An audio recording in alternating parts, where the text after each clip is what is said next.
In the warm cradle of a quiet suburb, there lives a house still shaded by the same olive tree planted in 1973. Its windows hum with morning radio and soft kitchen sounds. The kettle hisses now and then, not with urgency, but with the patience of someone who's boiled 1,000 times before. Inside this home, wrapped in crocheted curtains and old photographs, sits a retired school teacher named Eleanor. She starts her mornings the same way each day: chamomile in the flowered cup, crossword puzzle half done on the table, and, always, Mango by her side. Mango is not just a bird. He's a green and yellow Amazon parrot with eyes like polished glass and a wit that seems to grow sharper with each sunrise. He perches beside Eleanor during breakfast, whistling low tunes, head cocked, as if pondering the same crossword clues she reads aloud. Mango speaks in bursts, usually with near-perfect mimicry. "Where'd I put my glasses?" he'll ask. Moments before, Eleanor herself looks around with a puzzled stare. His favorite phrases include, "So it goes," and lately, "Oh, you're cheeky." The second one he uses liberally when stealing toast crusts from Eleanor's plate. She always pretends to be shocked, but they're both used to the game. They have been companions for nearly 15 years. In that time, Eleanor has grown comfortable with the sunlight that bends through the kitchen windows, and Mango has grown attuned to the quiet rhythm of her life: garden in the morning, books in the afternoon, classical radio before dinner. On any given day, the only sound breaking the peaceful hush of her home is Mango's voice, sometimes looping a snippet of an old poem she once taught, or the jingle from a commercial Eleanor hasn't heard in years. He mimics with startling accuracy, often even capturing the cadence and breath of speech, so much so that when Eleanor has guests, they'll often pause and ask, "Was that you just now?" "No," she'll smile. "That was Mango, being clever." But Mango's cleverness isn't just mimicry, it's presence. He watches carefully, responding not just to sound, but to silence. If Eleanor sighs too deeply, he says, "It's okay, it's okay," in a tone warmed by years of hearing her say it to herself. If she stares too long out the window, lost in the wind-caught rhythm of leaves, he'll chirp, "Thinking again." So when the silence begins to bend a little differently, when the light pauses strangely in the hallway, or Eleanor finds herself mid-thought with no idea how she got there, it isn't Eleanor who notices first. It's Mango. He grows quieter during certain conversations, thoughtful almost. Some mornings, he pecks at his seed a little too slowly. When Eleanor forgets where she left her keys for the third time in a week, he breaks the silence not with his usual laugh, but a solemn echo. "Already looked there." On another morning, Eleanor flips the calendar, only to find it's already March. She furrows her brow. "Strange," she mutters. "I swear I just said goodbye to January." Mango, from his perch, replies softly, "You said that yesterday. At first, it's just a game, an oddness, like mismatched socks." Eleanor chuckles, blaming age, or perhaps the winter, or maybe the quiet that sometimes quiets too much. But Mango is watching and listening, and what seems at first like simple bird chatter will soon reveal itself to be something else, a lattice of unnoticed truths. Because this story, unlike most silly tales about parrots riding dogs or dancing to disco music, is not really about antics. It's about the way one small creature, born to echo the world around him, ended up hearing the one thing no one else could, a whisper inside a home where even silence had grown, used to being ignored. And though he's never flown beyond the garden fence, Mango is about to open a mystery tucked behind the very walls he lives in. When Eleanor was younger, her days were dictated by school bells and attendance sheets. Now, in her 70s, her life runs on quiet rituals. Breakfast when the light hits the lace curtains, tea when the squirrels scamper across the garden wall, and every day finishes with Mango softly humming Tchaikovsky while she waters the houseplants before dusk. There's comfort in this rhythm. Predictability has become a kind of companion. Eleanor finds herself talking out loud, more and more, sometimes to the plants, often to Mango. Crossword clues spoken half idly, grocery lists mumbled as she scans the pantry. Mango listens patiently, perched on the back of her armchair, occasionally offering insights of his own. Bananas, he once suggested, quite suddenly, as she paused over an empty notebook. She laughed and scribbled it down. They did need bananas, as it turned out. Her memory, in those early weeks of the year, wasn't bad, just fluttery. Like pages in a breeze, she would misplace the remote or leave the radio tuned to static for hours. On one occasion, she found her gardening gloves folded neatly in the freezer. She chalked it up to age. Everyone forgets after all. Still, Mango's tone had shifted. His mimicry began to echo words she couldn't quite place. "No, don't go. No, no, stay a bit," he said one afternoon, in a lower, hesitant voice. Eleanor paused. "Where'd you hear that, love?" He only bobbed his head and whistled. He'd taken to perching near the hallway now, eyes unusually alert, when Eleanor moved between rooms.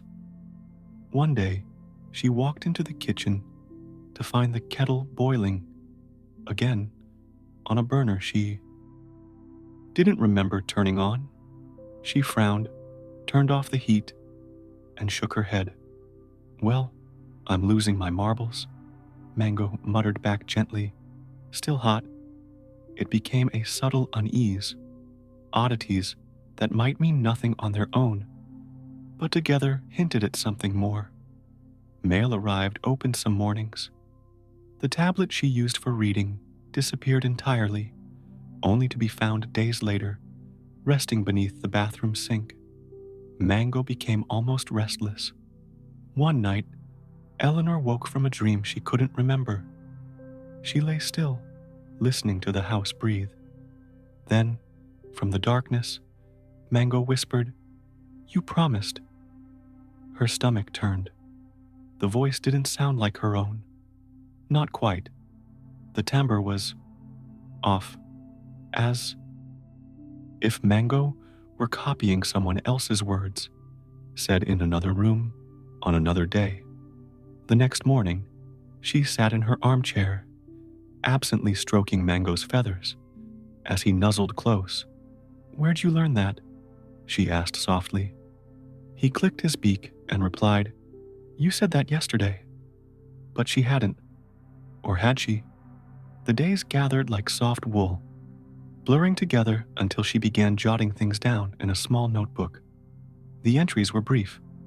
Fed Mango, watered violets, shut back door. Proof, she thought. Anchor points. Mango added commentary, whether or not it was welcome. "Fed Mango," he repeated, nodding. "Good job." Sometimes he'd laugh randomly, a giggle eerily similar to her own. Other times, he'd listen in complete silence, his stillness heavier than usual. Something didn't feel right. So, Eleanor began recording Mango. Not every word he said, just the moments that made her pause. She didn't know what she expected to find.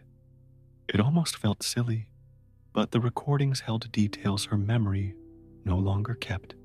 One Thursday, she played back a clip she'd taken in the kitchen. In it, Mango said, too clearly, "You can't tell her yet." Eleanor's heart skipped. She didn't recognize the voice. She rewound, played it again. "You can't tell her yet." Not her cadence, not her phrasing, not hers. She sat still for a long time, the recorder in her lap, Mango watching quietly from his perch. "You cheeky thing," she whispered. But even Mango didn't smile at that. He tilted his head and softly said, "Shh." That day, Eleanor sat in silence for hours.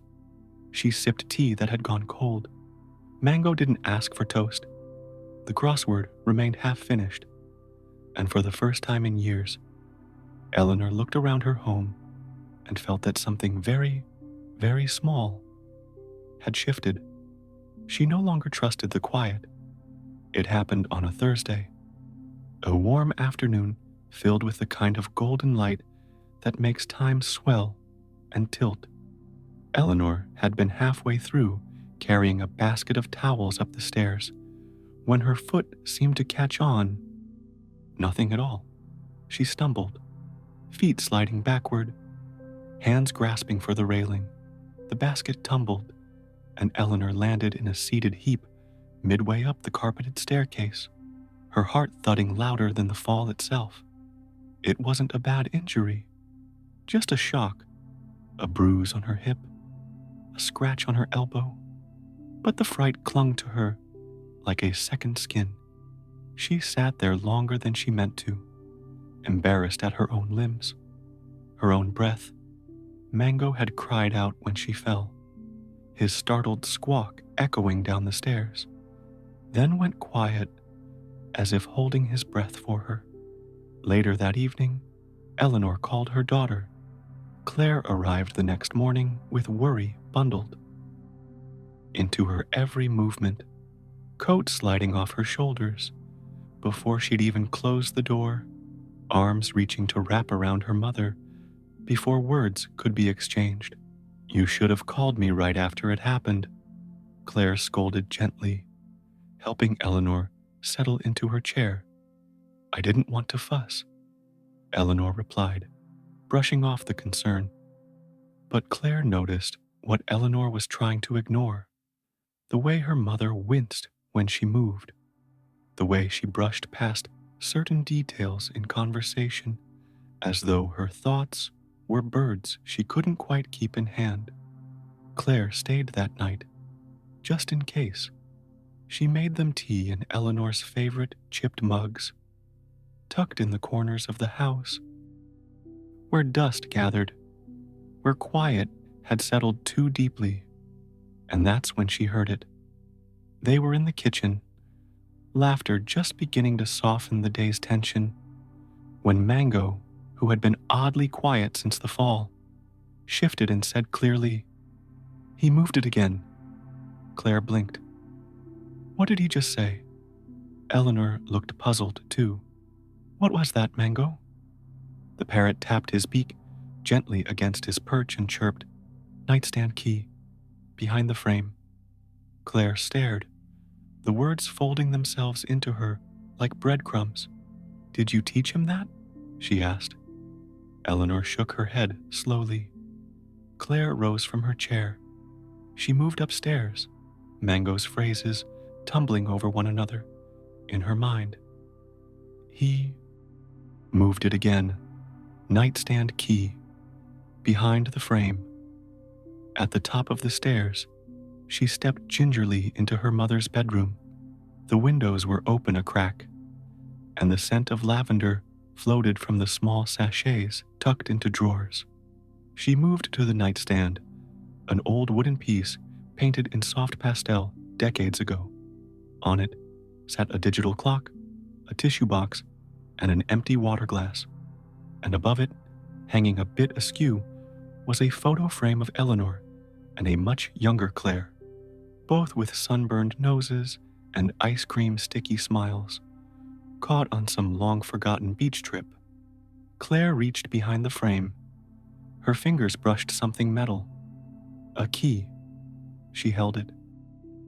In her palm, small, brassy, and cold.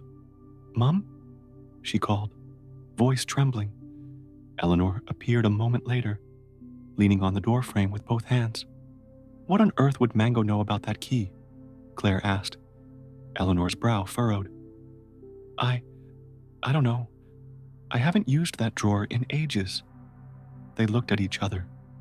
Then, at the nightstand, Claire inserted the key.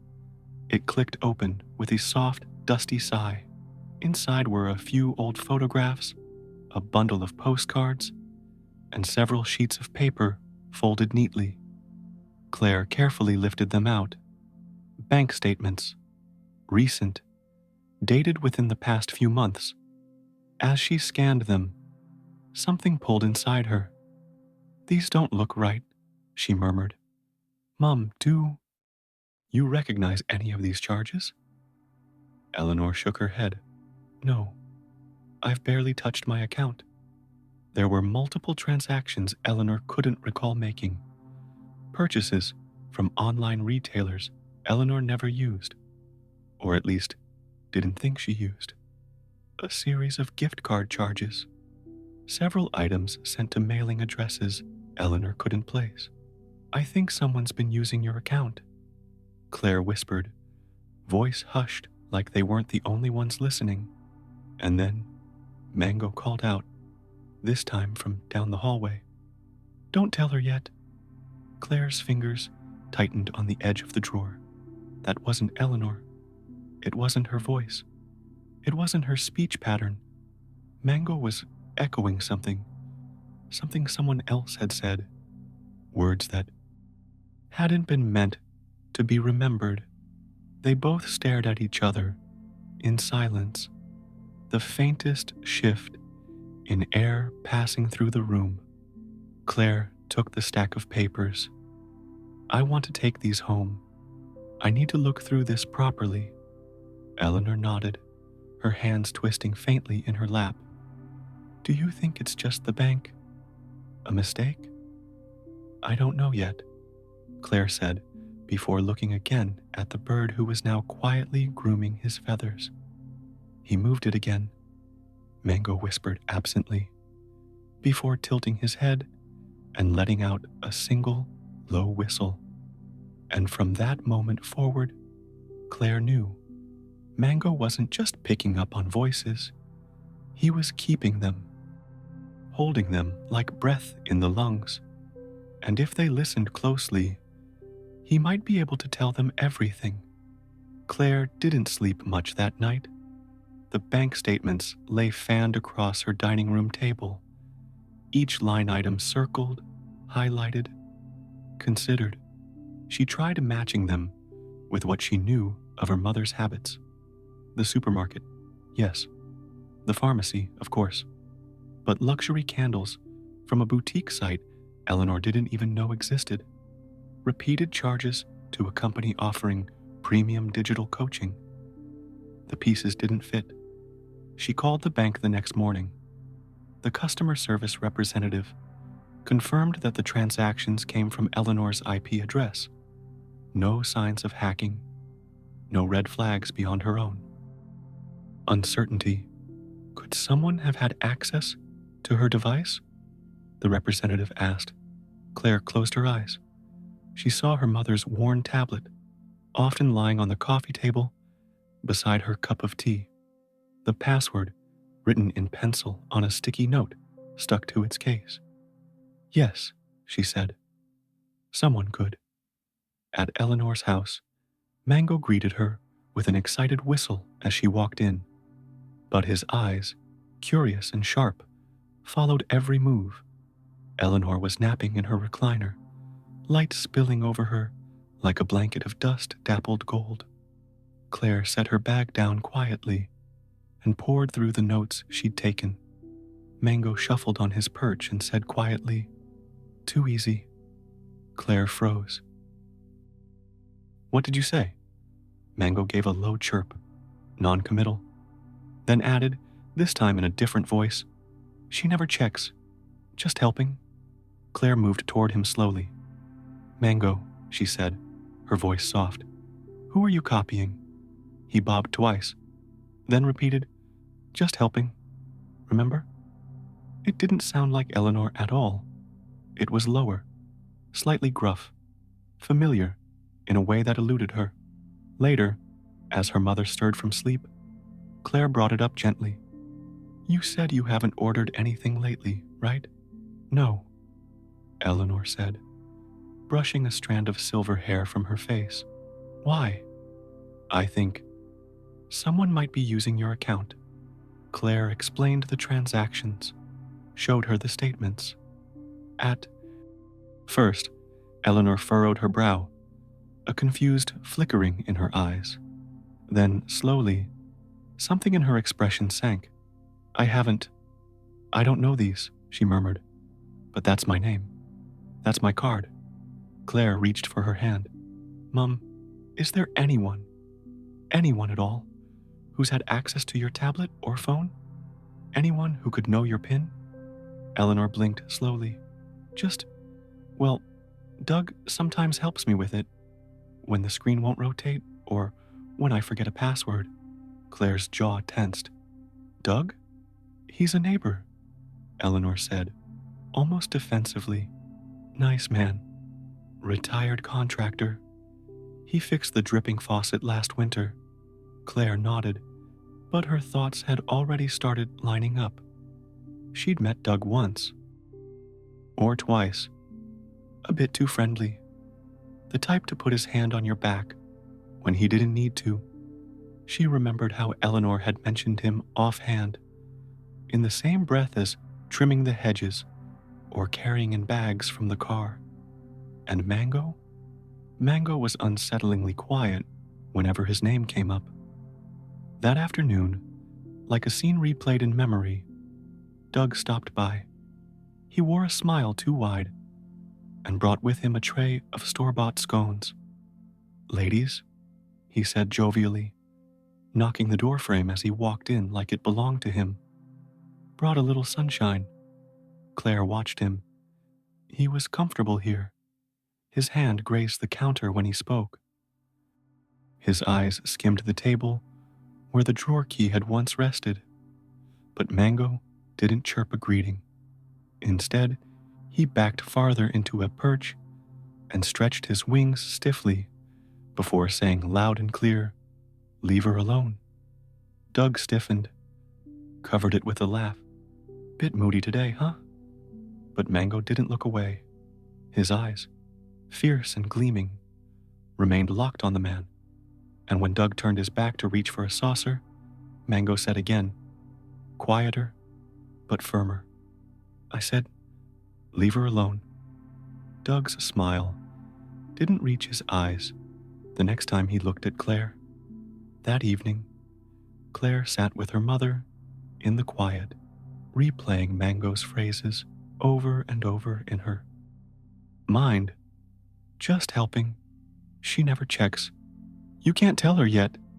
It was like he had captured fragments of a hidden conversation, a living puzzle, spoken in pieces across several days or weeks. She began recording Mango again, this time not for curiosity, but for evidence. "You said that yesterday." No. Stay a bit." He moved it again. Each line felt borrowed, lifted from somewhere. They weren't just noises anymore. They were sentences, statements. And then, as she played one clip back, something changed in Eleanor's expression. Her eyes shimmered, like water catching light. "I remember that," she said softly. "Not all of it. Just, he was in the hallway. He said something about the drawer. I asked what he was looking for. He said I lost it again." Her voice grew thinner. "I thought I was dreaming, or making it up. But Mango, he remembers." Claire nodded, barely breathing. Eleanor reached out, pressed a palm gently to her parrot's chest. You clever, clever boy. Claire took those recordings, with dates, labels, timestamps, and began organizing them. She contacted the local authorities, unsure whether they would accept such unusual material. They did. Quietly, carefully, they began to look closer at Doug, pulled financial records, checked surveillance when they could. More than once, Claire received updates that made her blood run cold. One officer said, "It's not just your mum. He's done this before. But we've never had a parrot point to the puzzle pieces." At home, Eleanor seemed different, still tired, still distracted sometimes, but no longer blaming herself for forgetting. She watched Mango differently now, not just as a companion, but as someone who had seen things she hadn't, as someone who had held her memories for her. That night, Eleanor sat in the soft lamplight. Mango perched quietly nearby. She whispered to him, "I knew something was wrong. I just didn't know what it was." Mango blinked once. Then, in a voice slightly deeper than hers, said, "It's okay. I'm here." And he was. It wasn't dramatic when it happened. Not the kind of scene you'd see in a detective show with slamming doors or agents shouting commands. It was quiet, measured. The officers who visited Eleanor's street arrived in plain clothes, their demeanor friendly, almost curious. One of them even smiled at Mango when he chirped a half-hearted version of "Somewhere Over the Rainbow." The bird remained still, though, watching, eyes unreadable. They asked Eleanor a few questions first, mostly routine. Then they asked if Doug had been by recently. Eleanor said no. Claire, seated beside her, merely nodded, her hand resting protectively over the folder holding Mango's recordings and photocopies of the bank statements. Doug wasn't arrested outright. Not then. But what happened behind the scenes moved more quickly than anyone expected. In the weeks leading up to that quiet visit, Claire had worked carefully with the police. They confirmed several things: financial inconsistencies in Eleanor's accounts, change of address orders redirected to a P.O. box leased under another name, digital fingerprints, access logs from Eleanor's tablet that showed logins and edits occurring at times Eleanor was either asleep or had no memory of using the device. They traced packages, small, high-value tech items, and prepaid cards, shipped not to Eleanor's house, but to secondary addresses. Surveillance footage showed Doug, always alone, picking them up. Claire played the recordings for the detectives. He moved it again. "You can't tell her yet. She never checks. Just helping." Each phrase uttered by Mango in a tone unmistakably different from Eleanor's. Some were accompanied by laughter, low, smug, and far more human than bird. Voice analyses later confirmed what Claire had already known intuitively. Mango wasn't repeating Eleanor. He was repeating Doug. But there was more. One of the recordings, taken late one Friday evening, caught a background rustle. Eleanor's voice muffled, and then Doug's unmistakable chuckle followed by, "It's just a drawer. She'll forget by Monday." It wasn't a confession, not in the legal sense, but combined with the digital trail, the timing, and Mango's mimicked phrases, it built a compelling narrative, one that left little doubt. When police brought Doug in for questioning, he stuck to small shrugs and half answers, denied knowledge of orders, claimed Eleanor must have clicked something by accident, claimed the tablet had bugs, but his defensiveness hardened too quickly when they mentioned the parrot. "A bird?" he scoffed, but his hand twitched slightly enough for the officers to notice. They played a clip, one of Mango's shorter ones. Just helping. She never checks. And Doug laughed, too quickly, too nervously. It's a parrot. It doesn't mean anything. But it did. Later, one officer described it in their report. The animal's mimicry aligns with statements documented through recovered evidence. The phrasing, unique and consistent, occurs only in proximity to the suspect. Doug hadn't counted on an echo, that the words he threw so carelessly into the air would come back to haunt him through beak and bone. As the investigation deepened, neighbors came forward. Turns out Eleanor wasn't the only one Doug had been helping. There were quiet stories, a missing checkbook here, a strangely high utility bill there.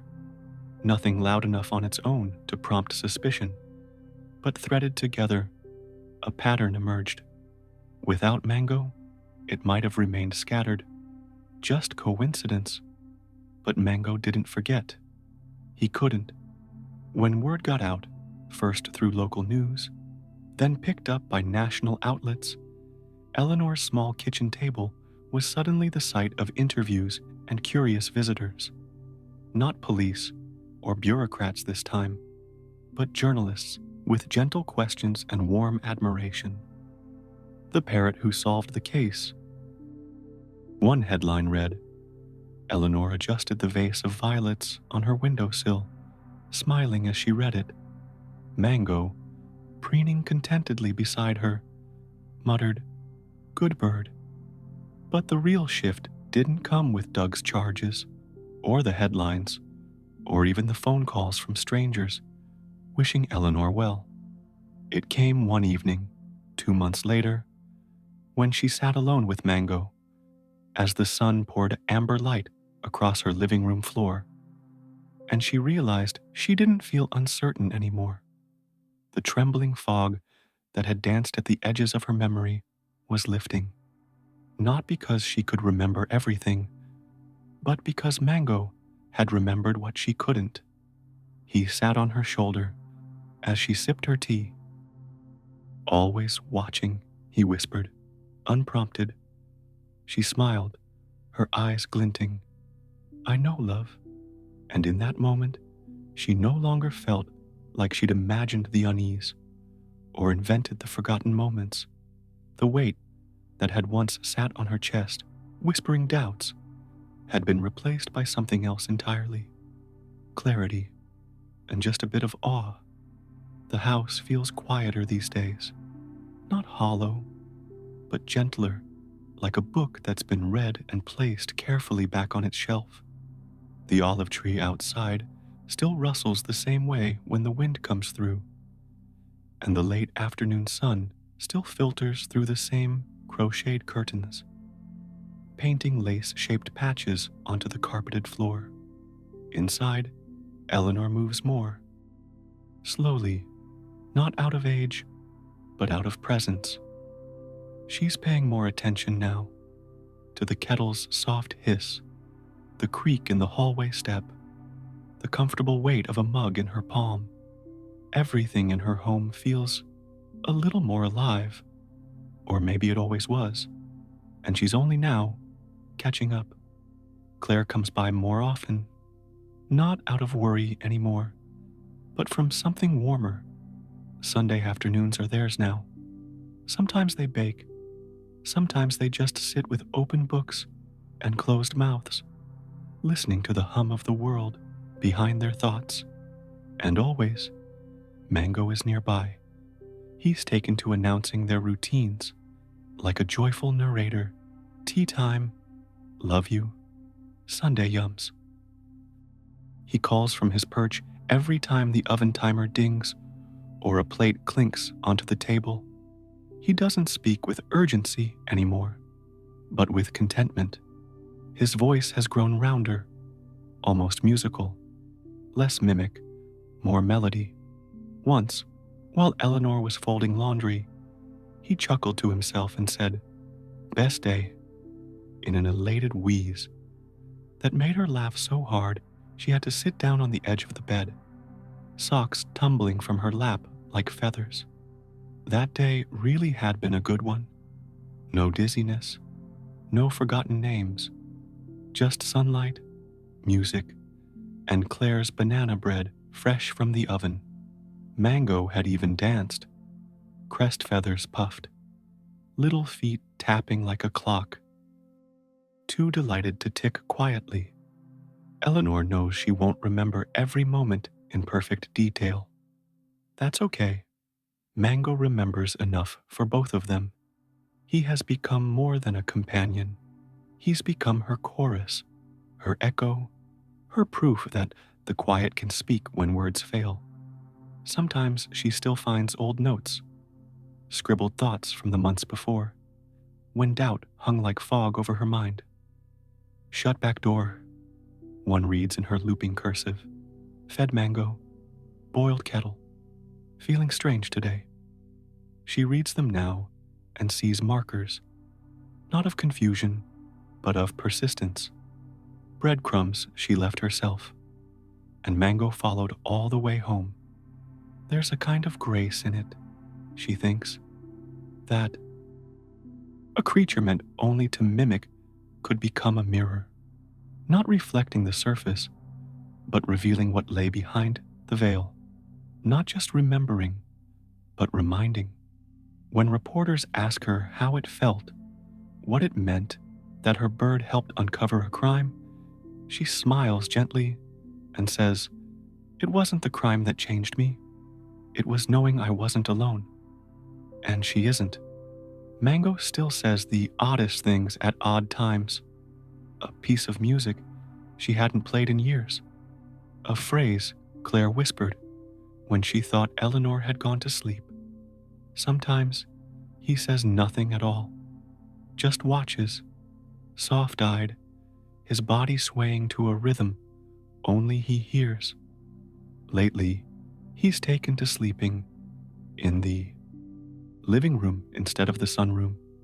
He tucks one foot beneath him on his perch, feathers fluffed, eyes half shut as the evening settles like dust in the lamp's glow. And as Eleanor walks past him each night on her way to bed, he lifts his head just enough to say, "Night-night, good dreams."